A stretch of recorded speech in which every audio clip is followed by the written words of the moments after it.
大家平安。今天我们在家会主要来看传道书的第8章1到17节，主题是珍惜有限的生命。那我们先来看第8章的第6节的金句：无论做什么事，都有适当的时间和方法，但是人所知道的很有限。那这段的经文摘要可以从4个方面。第一个方面是智慧的人，他懂得判断时机，并且能够有很好的回应。那面对世上的一些的权威权柄，智慧的人他遵行王权，并知道做事的时机和方法。作者在观察世上的事，不一定都是公平公义。面对这样不公平的际遇，只有敬畏上帝，才能够去面对他所处的状况，才能够得着最终的福乐。那最有智慧的人，他即使有方法得着世上所有的智慧，但很坦白的就是说，没有办法完全透彻全部的奥秘。有智慧的人，虽然他懂得掌握先机，掌握时机，他知道如何跟这些的官长们，特别是这些的世上的君王有好的互动。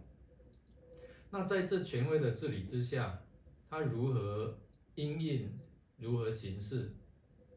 可是智慧的人，他也有生命的有限，还有他知道的也是有限。时机也是有限制的，所以当我们观察在世上这些邪恶，或者是说正直这样的一个结局，并非我们所想象的善有善报，恶有恶报。可能恶人他过得很好，他有善终；反观义人、好人，他为什么就没有好的下场？那面对这样的一个不公平的际遇，没有办法改善的这样的一个事实，作者提醒我们，最好的方法就是你敬畏上帝，你能够珍惜上帝所赐的一切，你好好的在这其中享受劳碌所得来的这样的快乐。那我们来默想，让你觉得有智慧的人需要具备什么样的特质呢？那他们通常是用什么样的方式、态度来回应突然来的挑战，或者是遇见的这一些的危机呢？传道者他观察智慧人回应权威的方式，是遵行权威，并且有适当的时机和方式。